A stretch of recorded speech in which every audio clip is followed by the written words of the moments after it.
जय हिंद सभी को। 7 क्लास में आप सभी लोगों का स्वागत है। मैं अमरजीत सर। देखिए आज की वीडियो के अंदर हम लोग चैप्टर नंबर 8 करने वाले हैं। क्लास 10th का पेंटिंग है जिसका चैप्टर नंबर 8 है। इससे पहले मैंने 7 चैप्टर अपलोड कर दिए, आप लोग जाकर चैनल के प्लेलिस्ट में नाच सकते हैं, ठीक है। देखिए इस चैप्टर के अंदर टोटल 8 ही क्वेश्चन है जो बहुत इंपॉर्टेंट रहेंगे आप लोगों के लिए।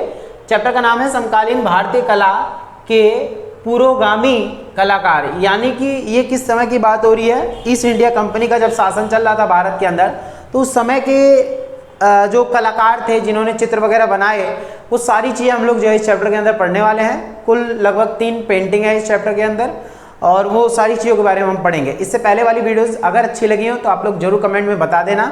और पॉलिटिकल की क्लास 12th की पॉलिटिकल हिस्ट्री जो है, सोशोलॉजी, ज्योग्राफी, पेंटिंग, ये जितनी भी वीडियोस हैं सब्जेक्ट की वो सारी मैंने अपलोड कर रखी हैं। आप लोग चाहे चैनल की प्लेलिस्ट में देख सकते हैं। और ग्रुप में ज्वाइन होने के लिए चैनल के अबाउट में मैंने नंबर दे रखा है, आप लोग व्हाट्सएप ग्रुप से जरूर ज्वाइन हो, ठीक है। अगर आप लोग को पढ़ाया हुआ अच्छा लगता है चैनल को सब्सक्राइब कर लें, जिससे कि आने वाली सारी वीडियोस आप लोग को जो है मिलती रहेंगी। बेल आइकन का बटन दबा के ऑल का बटन जरूर से प्रेस कर लेना। चलिए स्टार्ट करते हैं हमारे ये चैप्टर, ठीक है। देखते हैं हमारा पहला क्वेश्चन क्या कहता है। हमारा क्वेश्चन क्या है पहला, कि भारत में कंपनी कला के पतन के बाद किस प्रकार की कला पनपी, संक्षेप में लिखिए। देखिए कंपनी कला का मतलब क्या हो गया कि जिस टाइम अंग्रेजों का शासन था, जब ईस्ट इंडिया कंपनी थी भारत के अंदर, एसएसटी वगैरह में तो आप लोगों ने पढ़ा ही होगा। बाकी एसएसटी का मैंने एक चैप्टर करवाया, बाकी सारे चैप्टर जल्दी जल्दी अब कवर करवा दूंगा, ठीक है ना। देखिए तो यहाँ पे क्या है कि भारत में कंपनी कला के पतन के बाद, यानी कंपनी का जब कंपनी कला का यानी जो वहाँ उस टाइम पे जो कलाकार रहे होंगे, उन कलाकारों के पतन के यानी कंपनी कला के पतन के बाद क्या क्या चीजें आई समाज के अंदर देखने के लिए, वो सारी चीजें हम पढ़ने वाले हैं। देखिए पहले क्वेश्चन में क्या बोल रखा है कि भारत में कंपनी कला के पतन के पश्चात एक नवीन प्रकार की चित्रकला शैली मतलब बनावट शैली का विकास हुआ। अब चित्रकार वास तकनीक अर्थात तैलीय रंगों का प्रयोग करने लग गए थे। वास तकनीक यानी तैलीय रंग, वास तकनीक और तैलीय रंग का मतलब वाटर कलर या तेलों का यूज करने लग गए थे कलर के अंदर। आ रही बात समझ में, कपड़ों पर रंग करके जो है उसको तैयार करा जाने लगा। ये सारे नए नए तकनीकों का जो है आविष्कार हुआ कब, जब कंपनी कला का विघटन या पतन हो गया, उसके बाद वास तकनीक और तैलीय रंगों का जो है यूज करके चित्रकारों ने अपनी कलाकारी को और आगे बढ़ाया, ठीक है ना। चलिए तो ये चीज हमें याद रखनी है, ठीक है। साथ साथ आप लोग पिक्चर भी देखते रहना। उसके बाद राजा रवि वर्मा के चित्रों के विषयों का वर्णन करें। राजा रवि वर्मा कौन है, जैसे कि आप लोग देख ही रहे हैं, देखिए ध्यान सुनिए। राजा रवि वर्मा के चित्रों के विषय में बताना है। तो राजा रवि वर्मा दक्षिण भारतीय कलाकार थे। भारत के दक्षिण में यानी कि जो भारत का निचला इलाका है वहाँ के कलाकार थे ये, भारत के दक्षिणी जो है कलाकार थे। उनकी कल्पना दृष्टि भारतीय कला के इतिहास में एक क्रांतिकारी थी। यानी कि उन्होंने क्या करा, जो चित्र बनाए वो बहुत ज़्यादा यूनिक चित्र बनाए। जैसे कि राजा रवि वर्मा के जिन चित्रों को प्रस्तुत अध्ययन में सम्मिलित किया गया है वह हंस दमयंती की है। यानी कि चित्र भी आप लोग देख ही रहे होंगे, हंस दमयंती बोला गया है इस चित्र को, नाम है जो उनकी सबसे प्रसिद्ध कृति है। सबसे फेमस चित्रों में से ये है हंस दमयंती का चित्र। देखो महिला देख रहे होंगे इसमें। इसे उन्होंने 1899 में तैलीय रंगों से बनाया था। तैलीय रंगों यानी कि तेलों का प्रयोग किया गया, यानी कि कलर का जो यूज किया गया वो कहीं ना कहीं चिकनाहट वाला कलर होता है, तैलीय रंगों का प्रयोग किया गया। राजा रवि वर्मा ने पानी और तैलीय रंगों का यानी वाटर और तेल का दोनों का मिश्रण करके कि अपनी तकनीक के लिए प्रसिद्धि अर्जित की है। यानी राजा रवि वर्मा इसी वजह से इतने ज्यादा फेमस हुए हैं। कोई दिक्कत तो नहीं है ना, ये चीज हमें याद रखना है, ठीक है ना। तो ये हो गया राजा रवि द्वारा बनाया गया जो चित्र था, कौन सा, हंस दमयंती, ठीक बा। देखिए अब आ जाता है नेक्स्ट जो है ब्रह्मचरिज नामक चित्र के संयोजन का वर्णन करें। अब देखिए जरा, ये ब्रह्मचारिज नामक जो चित्र है, पहले तो आप लोग उसका चित्र देखिए क्या बोला जा रहा है, ध्यान सुनिएगा। देखिए ब्रह्मचारिज अमृता शेरगिल की रचना है। किसने बनाया है इसको, अमृता शेरगिल ने। अमृता ने एक आश्रम में 5 विद्यार्थियों को देखा, यानी कि इमेजिन करते रहना, देखते रहना, इसको सारी चीजें समझ में आ जाएंगी। पेंटिंग में वही बच्चा अच्छे नंबर ला सकता है जिसने ढंग से समझ लिया और वही चीज वो लिख के अप्लाई करता है, ठीक है। समझना मेन चीज इंपॉर्टेंट है चित्र के साथ। देखिए उन्होंने क्या करा, उन्हें अपने चित्रों में चित्रित किया, 5 विद्यार्थियों को अपने चित्रों में दिखाया है, जिसके पीछे एक ब्रह्मचारी विद्यार्थियों को हिंदू आस्थाओं पर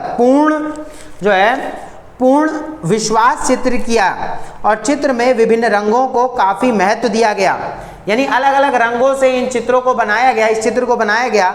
गहरे लाल रंग की पृष्ठभूमि, यानी जो पृष्ठभूमि है वो किस रूप में दिखाई जा रही है, जो पीछे का बैक जो हो गया उसको किस रूप में दिखाया जा रहा है, लाल रंग में। सफ़ेद धोतियों में दिखाया जा रहा है, सफ़ेद जो है धोतियाँ, हरा और भूरा सा तटस्थ, यानी कि अग्रभाग। इस संपूर्ण संयोजन की प्रशंसा में कोई जो है व्यवधान उत्पन्न नहीं करते। यानी कि किस किस रंग का प्रयोग किया गया है, सफ़ेद, हरा, भूरा, और ये अलग अलग रंगों का जो है इसमें जो है रंग भरा गया है, ये दिखाया। तो चित्र किसने बनाया, अमृता शेरगिल ने बनाया है।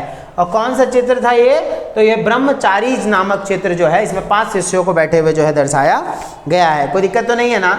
चलिए, तो ये चीज़ें हैं। उसके बाद आता है हमारा गगनेंद्र नाथ। देखिए, अब हम लोग जैसे 12th का इतना सारा चैप्टर करवा दिया मैंने, सब्जेक्ट भी कवर करवा दिया है। आप लोग बेफिक्र रहें, जो 10th वाले हैं 12th में जाकर बेहतरीन तरीके से पढ़ सकते हैं, सारी चीज़ें हैं। और नए सिलेबस के अकॉर्डिंग जो नए सिलेबस ऐड हुए हैं, अभी कुछ नई चीज़ें चेंज भी हुई हैं, जैसे हिंदी में हो गया है ना, वो मैं उसमें उसी हिसाब से पढ़ा दूंगा। अभी हिंदी का सिलेबस मैंने स्टार्ट नहीं किया क्योंकि नया सिलेबस आया है, अभी बुक्स वगैरह आई नहीं है, तो आ जाएंगी तो वैसे ही मैं पढ़ाना जो है उसको शुरू कर दूंगा। ठीक है, आप लोग बस बेहतर तरीके से पढ़ाई करते रहें, क्योंकि बिना पढ़ाई के जो है कुछ भी संभव नहीं है।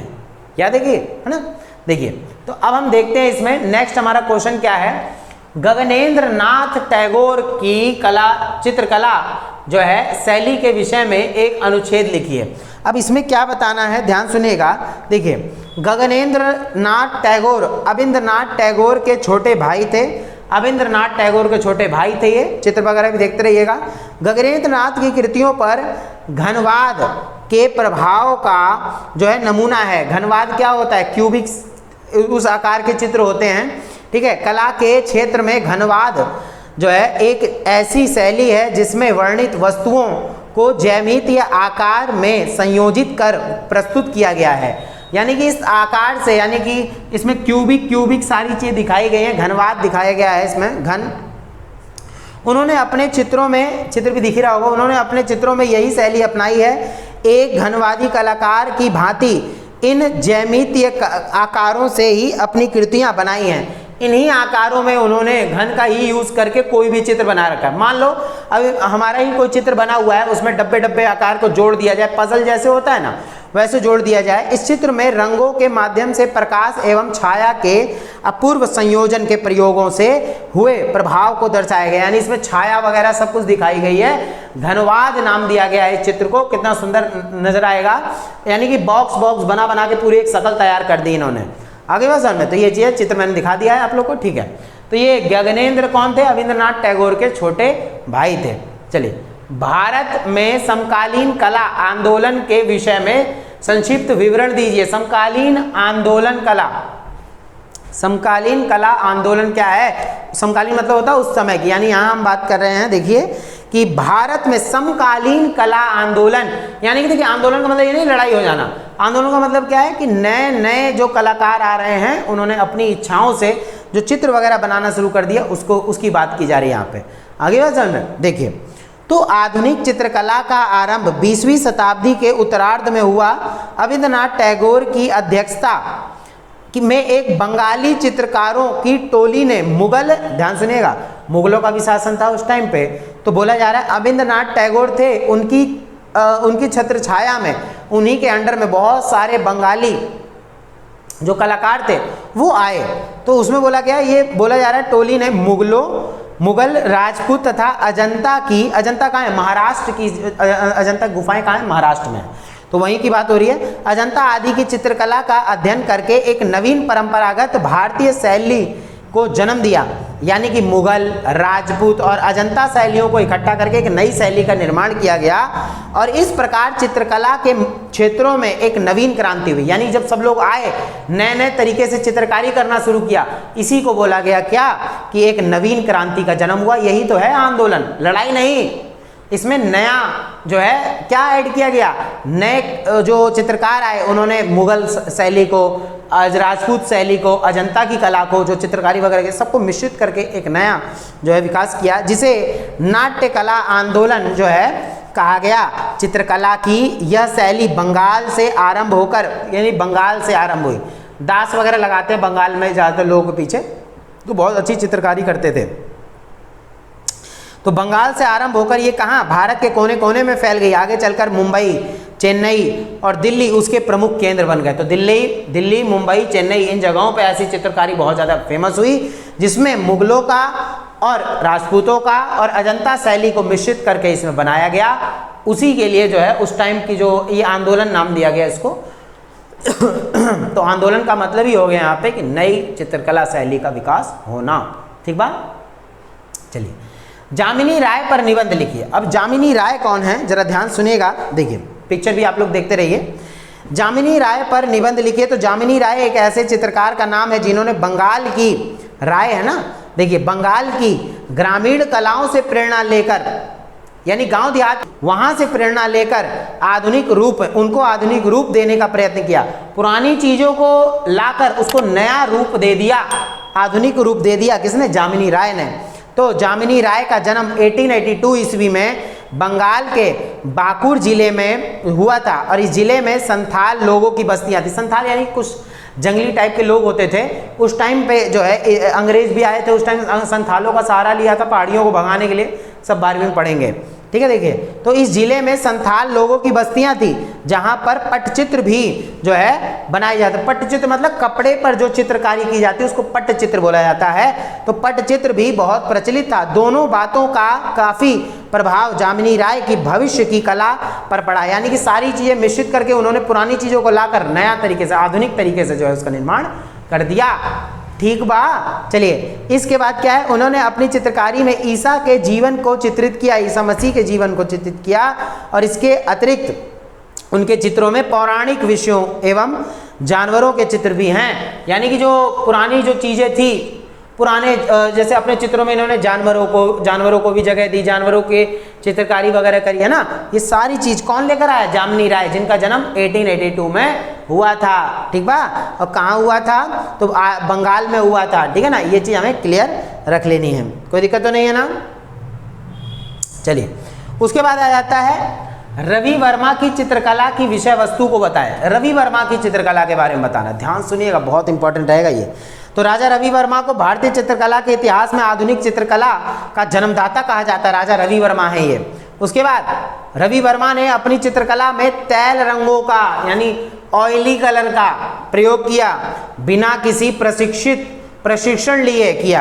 यानी कोई ट्रेनिंग नहीं, कुछ नहीं, अपने आप से सीखा और अपने आप से चित्रकारी कर करके इन्होंने अपना नाम विख्यात किया पूरे विश्व भर में। ठीक है। उनकी चित्रकला के विषय में पौराणिक तथा धार्मिक कथाएं हैं। पुराने चित्रों को, पुराणों के टाइम के जो चित्र हैं वो, और जो ये क्या नाम है, चित्रकला धार्मिक चीज़ों के ऊपर, यानी देवी देवताओं के ऊपर जो धर्म से जुड़ी हुई चीज़ें थी उनका निर्माण ये करते थे। कोई दिक्कत तो नहीं है ना। चलिए, उसके बाद आ जाता अमृता शेरगिल के विषय में संक्षिप्त लेख लिखिए। अब ये 8वां क्वेश्चन क्या है भाई? तो अमृता शेरगिल के बारे में क्या बताना है। देखिए, अमृता शेरगिल की तो चित्र आपने देख ही लिया है। तो देखिए, आधुनिक चित्रकारों में अमृता शेरगिल को महत्वपूर्ण स्थान प्राप्त है, यानी कि पुरानी चीज़ों को लाकर नई चीज़ों में निर्माण कर देना, नया दिखाना। उन्होंने आधुनिक चित्रकारी को एक नया आयाम दिया और परंपरागत भारतीय चित्र शैलियों, भित्ति चित्रों तथा पश्चिम की आधुनिक कला प्रवृत्तियों के समीकरण में से अमृता ने चित्रकला को नया मोड़ दिया, यानी कुछ नया लेकर आई समाज के अंदर। कौन? अमृता शेरगिल। और वे एक अनुभवी चित्रकार थी, इसलिए उन्होंने अनुभव किया कि प्राचीन कांगड़ा व बसौली शैलियों का आधुनिकीकरण किया जा सकता है। यानी जो प्राचीन कांगड़ा शैली, बसौली शैली है ना, इन सारी शैलियों को ये नए तरीके से लेकर आ सकती हैं। चित्र वगैरह आप लोगों ने देख लिया। ये रही हमारी अमृता शेरगिल। ठीक है। तो जितने भी चित्रकार थे मैंने नाम बता दिए, साथ साथ उनकी पिक्चर भी दिखा दी। उम्मीद करता हूँ आप लोगों को वीडियो अच्छी लगी होगी। अगर अच्छी लगी होगी तो चैनल को सब्सक्राइब और लाइक जरूर कर देना। आप लोग कमेंट कर देना कि अगली वीडियोज़ आप लोग को कौन सी चाहिए। कोई भी डाउट हो आप लोग व्हाट्सएप ग्रुप से ज्वाइन हो सकते हैं। ठीक है, मैं नंबर जो है अबाउट में दे दूंगा, आप लोग जाकर बढ़िया तरीके से जुड़ जाएं। ठीक है, अब हम मिलेंगे नेक्स्ट वीडियो के अंदर, तब तक के लिए जय हिंद, जय भारत।